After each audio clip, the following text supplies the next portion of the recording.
Good morning, India.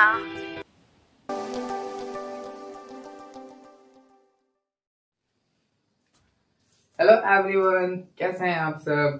तो जैसा कि आपको पता है कि फेज वन की वीडियोस के दौरान मैं आपको आपके board examination point of view से जितने भी इम्पोर्टेंट टॉपिक्स हैं आपके सिलेबस में और फिर जितने भी इम्पोर्टेंट क्वेश्चन बनाए जा सकते हैं सिलेबस से, उन सभी क्वेश्चंस और टॉपिक्स के वीडियो लेक्चर्स प्रोवाइड करने वाला हूं। और इस सिलसिले को आगे बढ़ाते हुए आज हमने एक क्वेश्चन लिया है। This question belongs to the chapter of magnetic effect of current. Okay, and the question is the derive expression for magnetic field B at any point due to a straight current carrying wire using Biot-Savart law.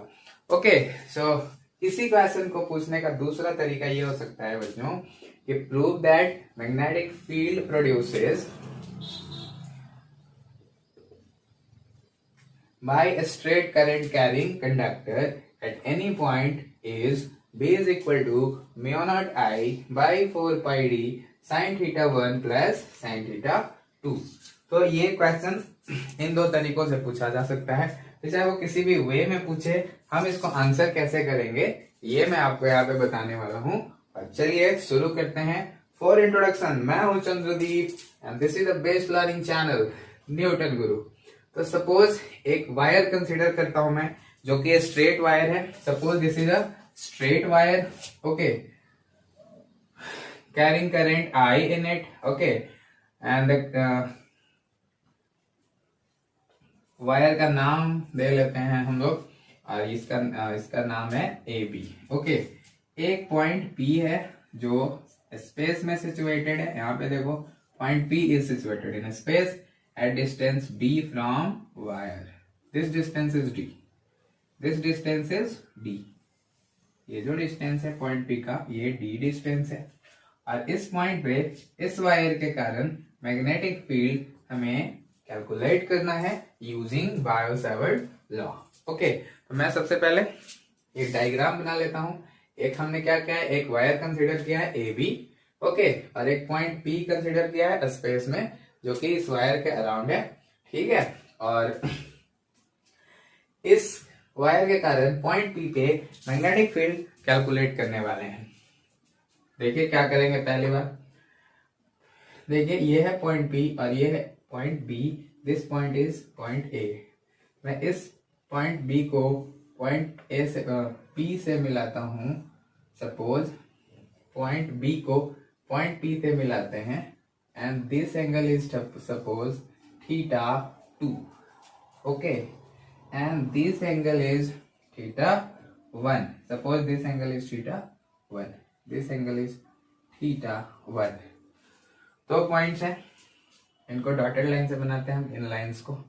दो points हैं A and B, जिन दोनों ही points पे point P जो है theta 1 and theta 2 angle बनाता है, and so, ठीक है।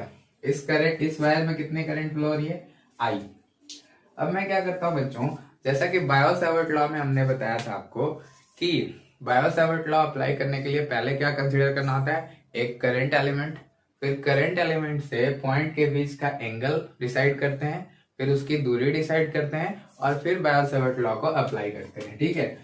तो हम इसी प्रकार से इसमें भी हम क्या करेंगे, एक करंट एलिमेंट डिसाइड करेंगे, उसके कारण मैग्नेटिक फील्ड की वैल्यू लिखेंगे। ओके, इस पूरे वायर के कारण पॉइंट पी जिस साइड में है वायर के, उस साइड में हर पॉइंट पे मैग्नेटिक फील्ड का डायरेक्शन कैसे कैलकुलेट करेंगे, यूजिंग राइट हैंड।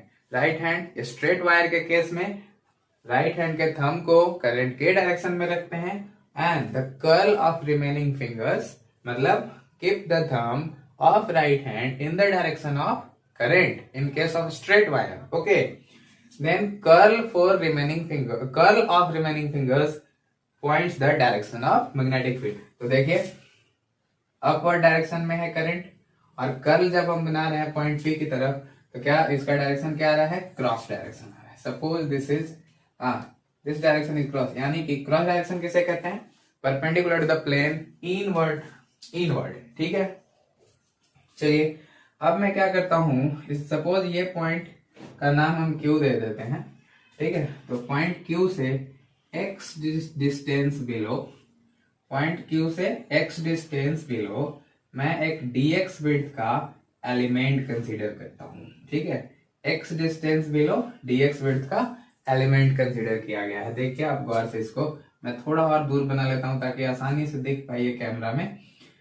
ये x डिस्टेंस बिलो, यहाँ पे मैं x डिस्टेंस बिलो कितने विड्थ का एलिमेंट कंसीडर किया गया है, dx विड्थ का, ठीक है। तो ये जो एलिमेंट है ये dx विड्थ का है, ठीक, dx विड्थ का। ये वायर में करंट कितना है बच्चों, करंट है I, और इस ये जो लेंथ है dx, इसमें हम I से मल्टीप्लाई करें, दैट इज, तो ये क्या बन जाएगा I dx, ओके। और I dx क्या होता है, I dx is known as current element, और करंट एलिमेंट वेक्टर क्वांटिटी होती है, उस direction is in the direction of current. ऐसा मैंने पहले आपको बताया था बायो-सैवर्ट लॉ को बताते हुए, ठीक है। मान लो this current element makes an angle theta at point P, suppose this angle is theta, okay, and this distance is r। ये जो डिस्टेंस है यानी कि करंट एलिमेंट और पॉइंट P के बीच का जो डिस्टेंस है वो स्मॉल r है। ये जो डिस्टेंस है वायर्स और पॉइंट P के बीच में ये d है, और पॉइंट Q से x डिस्टेंस बिलो हमने एक dx विड्थ का एलिमेंट लिया है। तो पॉइंट्स टू बी क्लियर, तो हमने क्या क्या किया है इसमें, ठीक है। पहला क्या किया, हमने एक वायर कंसीडर किया AB, जिसमें करंट कितना फ्लो हो रहा है I।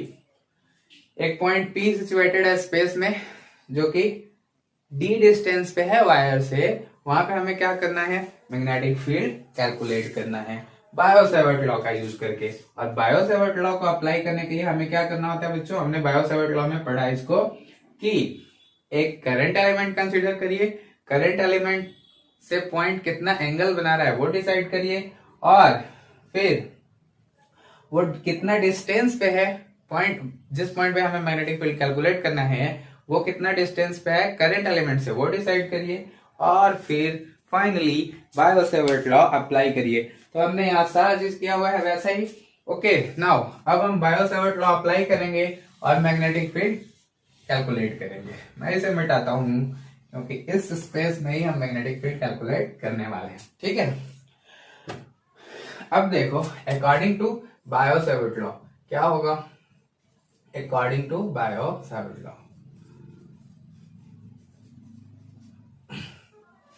क्या होगा यहाँ पे, since this is small element then magnetic field due to this element is also small, and that's why हम इसे dB लिखेंगे, ठीक है। dB will be equal to mu not I by 4 pi, ठीक है, dl sin theta by r square. This is the magnitude of this magnetic field, dx not l, this is dx, okay. तो according to Biot Savart law dV is equal to mu not I by 4 pi dx sin theta by r square, okay. Now अगर हम इस diagram को देखें, देखिए एक बार, ये angle theta है, ये है 90 degree, then this angle is 90 minus theta. और बायो-सैवर्ट लॉ में जो हम एंगल कंसीडर करते हैं बच्चों, वो एंगल होता है करंट एलिमेंट एंड पॉइंट के बीच का एंगल। तो हम साइन थीटा की जगह पे क्या लिखेंगे, ये जो थीटा है दैट इज 90 माइनस थीटा। तो dV will be mu not I by 4 pi dx sine 90 minus theta divided by r square, okay. Now sine 90 minus theta becomes cos theta, so mu naught I by 4 pi dx cos theta divided by r square, this is equation first, okay। now देखिए हमें यहाँ क्या करना होगा, इस dV को integrate करेंगे under certain limit, तो हमें टोटल मैग्नेटिक फील्ड की वैल्यू मिल जाएगी। पर dV को इंटीग्रेट करने के लिए हमें वेरीफाई करना होगा इसमें कौन कौन से क्वांटिटी वेरिएबल हैं। तो देखो यहाँ पे 2 वेरिएबल हैं, 3 वेरिएबल हैं यहाँ पे। एक तो dx वेरिएबल है, दूसरा ये जो थीटा है वो वेरिएबल है, और ये जो डिस्टेंस r है वो भी वेरिएबल है। तो जब भी ऐसा सिचुएशन क्रिएट हो कि आपको एक ही एक्सप्रेशन में एक से ज्यादा वेरिएबल मिले और आपको उसको उस एक्सप्रेशन को इंटीग्रेट करना हो, तो आपको करना होता है बाकी सारे वेरिएबल्स को किसी एक फॉर्म में एलिमिनेट करना होता है। तो हमें यहाँ पे एलिमिनेट करना होगा बच्चों dx को थीटा के फॉर्म में और r को भी थीटा के फॉर्म में। ओके, नाउ यहाँ पे लिखते हैं, देखो देखिए इसे कैसे एलिमिनेट करूंगा मैं। x को मैं लिख सकता हूं x इज इक्वल टू, देखिए क्या लिख सकते हैं, this is the distance x, ठीक है। और अगर इस ट्रायंगल में, यानी कि ये जो ट्रायंगल बन रहा है क्यू पी एंड इसका नाम दे लेते हैं यहाँ पे एम, क्यू पी एम, इस ट्रायंगल में अगर हम देखें तो x इज इक्वल टू मैं लिख सकता हूं P by B D tan theta, ठीक है, D tan theta. x equal to क्या लिख सकता हूं मैं, डी टैन थीटा। और जब हम इसे डिफरेंशिएट करेंगे थीटा के रेस्पेक्ट में, तो ये होगा dx is equal to D sec square theta D theta. It becomes sec square theta D theta. Okay, and यानी कि dx को हम क्या लिख सकते हैं, D sec square theta D theta लिख सकते हैं ऐसे। ओके, अच्छी बात है। अब r को मैं क्या लिख सकता हूं, देखिए यहाँ पे, ठीक है, r को मैं क्या लिख सकता हूं, अगर हम इस थीटा पे cos अप्लाई करें तो cos थीटा होगा b by H.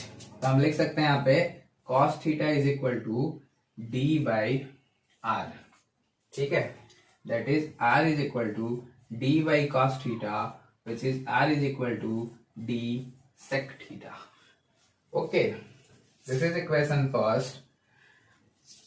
dx can be written as d sec square theta d theta and r can be written as d sec theta. Now putting these values, अब हम यहाँ पे क्या लिखेंगे, putting these values in equation first we get, equation first में इन values को put करिए तो क्या हो जाएगा बच्चों, dv is equal to mu naught I by 4 pi dx, dx के जगह पे क्या लिख सकते हैं, d sec square theta D theta divided by R square, R की जगह आर को हम क्या लिख सकते हैं, D sec theta, R square है तो ये होगा D square sec square theta, और यहाँ पे पहले से एक कॉस थीटा है।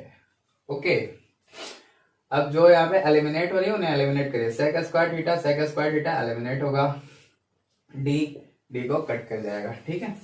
DV is equal to mu not I by 4 pi cos theta, mu not I by 4 pi cos theta D theta divided by D, ऐसा बना। अब हमारे पास मात्र एक ही वेरिएबल है जो कि थीटा। अब हम इस एक्सप्रेशन का इंटीग्रेशन आसानी से कर सकते हैं अंडर सर्टेन लिमिट। तो अब हम अंडर सर्टेन लिमिट इसे इंटीग्रेट करेंगे। Okay, so integration will be the integral dV is equal to mu not I by 4 pi D cos theta D theta. Okay, कहां से कहां तक, एंड लिमिट जो पुट करेंगे ना हम यहाँ पे वो काफी ज्यादा इंपॉर्टेंट है। इसे आइए यार समझते हैं कि ये लिमिट कैसे पुट करेंगे हम। देखो, अगर ये वाला एंगल थीटा 2 है और इसको हमने बेस लाइन कंसिडर किया हुआ है, this line D is base line, that is Q P line is base line. तो इसके ऊपर का जो थीटा होगा वो अगर मैं पॉजिटिव कंसीडर करूं तो इसके नीचे का जो थीटा है मतलब एंगल है वो निगेटिव होगा बाय द वे। ओके, तो हम लिमिट कहां से पुट करेंगे, minus theta 1 two plus theta 2। This is more important of understanding that हम लिमिट कैसे पुट करें। यहाँ पे लिमिट कैसे पुट करना है, अगर इस लाइन को हमने बेस लाइन कंसिडर किया तो इसके ऊपर और इसके ऊपर के वाले एंगल को हमने पॉजिटिव कंसिडर किया तो इसके नीचे का एंगल नेगेटिव होगा। Well understood. Okay, now integral dV will becomes capital B, that is total magnetic field, और इसमें जो कांस्टेंट टर्म है वो इंटीग्रेशन से बाहर हो जाएंगे। Mu naught I by 4 pi D, ये जो है कांस्टेंट टर्म है, तो किसका इंटीग्रेशन होगा, minus theta 1 to theta 2 cos theta T theta, और कॉस थीटा का इंटीग्रेशन क्या होता है, v will become mu not I by 4 pi D. Cos theta का इंटीग्रेशन क्या होता है बच्चों, साइन थीटा। और साइन थीटा इसका लिमिट क्या है, -θ1 to θ2। क्या इतना नीचे दिखाई दे रहा है? ओके, अब आप इसे एक बार नोट कर लें, मैं इसे मिटाऊंगा और फिर यहाँ पे लिखेंगे। आप चाहें तो स्क्रीन शॉट भी ले सकते हैं, मैं मिटाता हूं।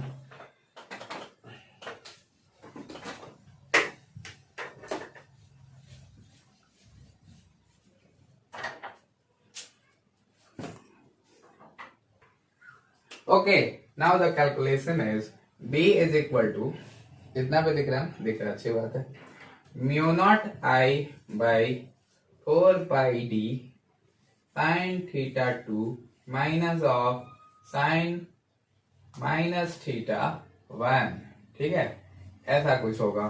देखिए, और हमारा एक्सप्रेशन आया हुआ दिख रहा है, क्योंकि sin -θ होता है, और ये जो माइनस बाहर आएगा वो इसे प्लस बना देगा। Mu not I by 4πd sin θ1 plus sin θ2, जो कि प्रूफ करना था आपको। अगर आप क्वेश्चन में देखें तो using Biot Savart law, expression for magnetic field due to straight current carrying conductor is b is equal to mu not I by 4πd sin θ1 plus sin θ2 proved. Okay, now कुछ special cases consider करते हैं यहाँ पे। Special cases, first case क्या होगा, for infinitely long wire, infinitely long wire. अगर wire कैसा हो, इनफाइनाइटली लॉन्ग हो, इनफाइनाइट लेंथ का हो, तो कैसा होगा बच्चों? देखो, ये वायर हमने बनाया, ये वाला जो एंड है वो भी इंफिनिटी पे है, और ये इसका जो लोअर एंड है ये भी इंफिनिटी पे है। ऐसे केस में इस डायग्राम को देखिए, अगर ये जो एंड है ये इंफिनिटी पे हो और ये जो एंड है ये दूसरे वाला इंफिनिटी पे हो, तो ऐसे केस में ये जो थीटा है वो इंक्रीज होके 90 डिग्री हो जाएगा, यानी कि θ2 becomes 90 degree and θ1 also becomes 90 degree, and that's why for infinitely long wire θ1 is equal to θ2 which is π/2। और ऐसे केस में क्या होगा, देखें, θ1 और θ2 की वैल्यू क्या पुट कर देंगे हम, 90 डिग्री पुट कर देंगे।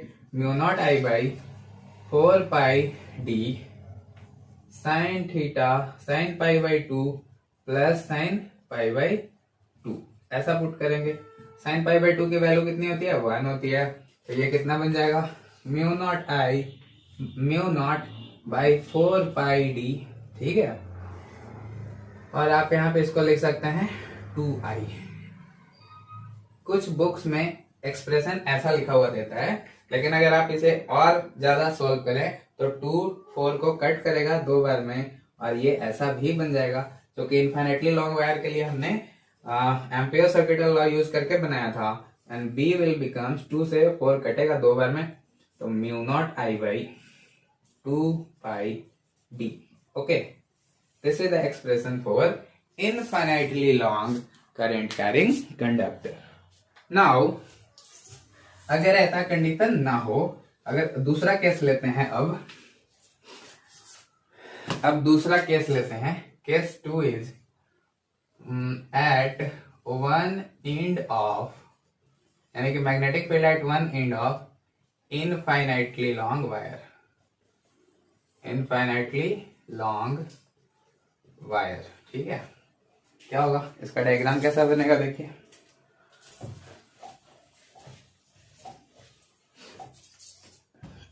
इसका डायग्राम कैसा बनेगा, देखिए, इनफाइनाइटली लॉन्ग वायर है, मतलब ऐसा वायर है, एक जो एंड है ना वो इंफिनिटी पे जा रहा है, और एट वन एंड बोल रहा है, मतलब यहां से पॉइंट पी यहाँ कहीं हो, देखो पॉइंट पी यहाँ पे हो, तो इसमें क्या है, θ1 बिकम्स, ये वाला जो थीटा नीचे वाला जो था वो θ1 कितना हो गया 0, और θ2 कितना है 90 डिग्री। ओके, तो θ1 क्या हो जाएगा यहाँ पे 0 डिग्री, एंड θ2 कितना है π/2, ऐसा वैल्यू पुट कर देंगे हम यहाँ पे। Now magnetic field becomes b is equal to mu not I by 4πd, ठीक है, sin 0 plus sin 0 degree plus sin π/2, ठीक है।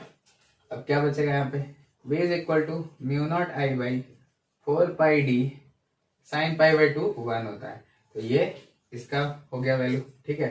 अब एक और केस लेता हूं मैं, जल्दी से पहले इसको लिख लीजिए, स्क्रीनशॉट ले लीजिए। एक और केस लेता हूं मैं, और केस सेकंड लेने के लिए मुझे इसको मिटाना पड़ेगा, ठीक है।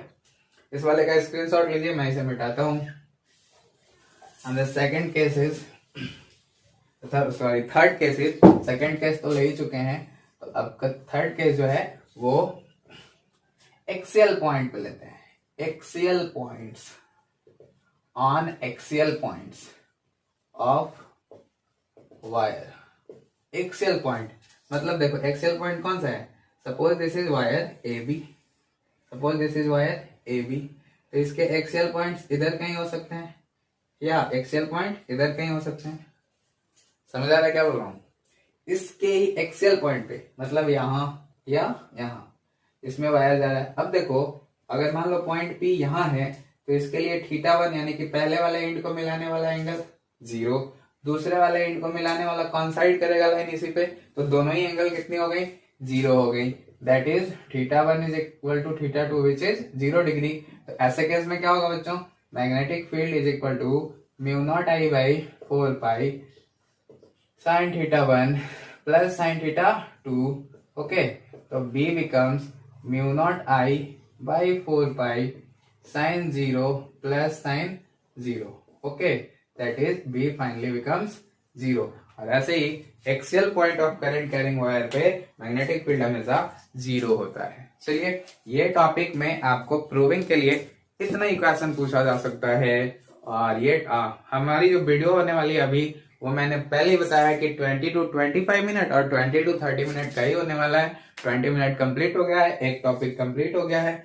और मैं जाते जाते एक इन्फॉर्मेशन और बताऊं कि नीचे जो दिख रहा है आपको व्हाट्सएप नंबर, इस पे आप 24/7 कभी भी किसी भी सब्जेक्ट का डाउट पूछ सकते हैं हमेशा। ओके, आपको सोल्यूशन मिलेगा। आज की क्लास को खत्म करते हैं यहीं पे, मिलते हैं अगली क्लास में ऐसे ही एक अच्छे क्वेश्चन के साथ। That's all.